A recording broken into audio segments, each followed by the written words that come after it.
Gentlemen, for being here today in your service. General, how has the vaccine mandates affected your troops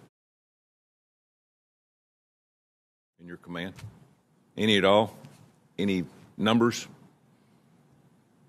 We're sitting at 99% vaccinated. There are some exceptions to policies.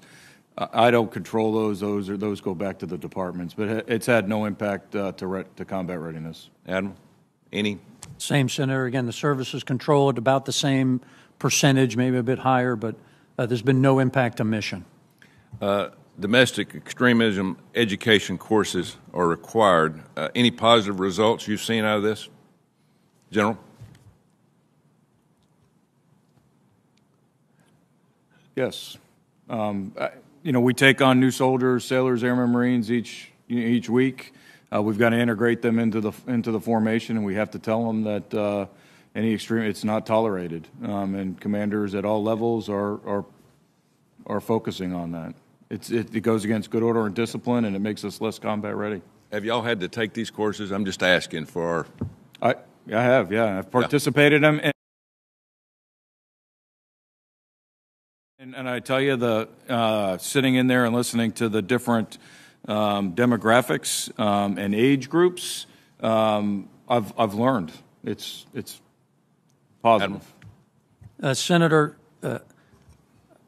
we owe the service members, the civilian warriors that support us, a safe, healthy place where they can execute their oath that they took for the uniformed members and for the civilian members, their desire to serve their nation. We owe them a healthy, safe, comfortable place to work. I've taken the same courses. We've actually done some additional things, and I can tell you I've learned a lot in just talking with the service members. They're willing to tell you what some of the things they've experienced. And to General Cameron's point, right, there's zero tolerance for any discrimination, sexual harassment, and we're learning a bunch. Well, that's the reason I'm asking these questions. I'm for that. And do we need to make it better? Now, I come from the education field. Is there ways we can make it better? Do we need to talk to more people, more commanders, more officers enlisted? How can we make it better? I think we're a learning organization, and I think we're learning from the junior service members as they give us their experiences and as we see the different generational gaps. And so, any help that we can get from the outside, but internally, after action reports and sharing lessons learned has kind of been has made us the military that we are today. Good. We all got to be on the same team, as dangerous as this world is. One area I believe we excelled in with this Ukraine conflict is the information fight. We successfully countered Russia and Chinese disinformation. This is a fight that both of you and your AOR is going to be important. What tools do y'all need? You need any more tools to get out the messaging effectively? That because it will ramp up as years and days go by. General. We have to be able to compete in the information space. It's easier to put a bullet in someone's head than it is to put an idea in their head, and we never send just one bullet or one bomb. It's constant. We've got to be prepared to compete in the information space. We've got to be prepared to make mistakes and react to it. We're not going to get it perfect, but I think, again, watching Ukraine, we're watching a country who's able, a leader who's able to shut off the information to his own people. We've got to figure out ways to be able to penetrate that and get that message out. Thanks, Senator. The changing information space, as you articulate, is really challenging. Disinformation, misinformation, propaganda.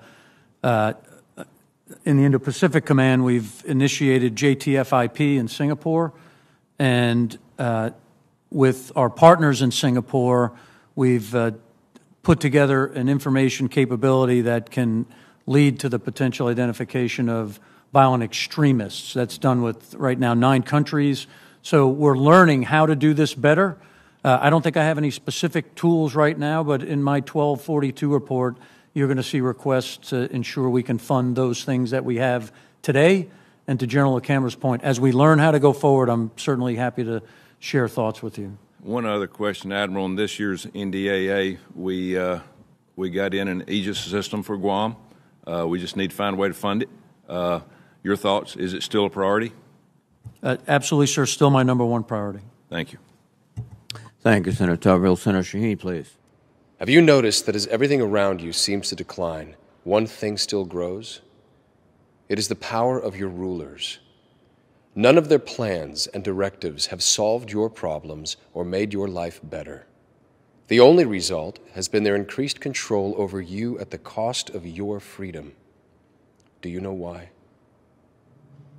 You gave them the power.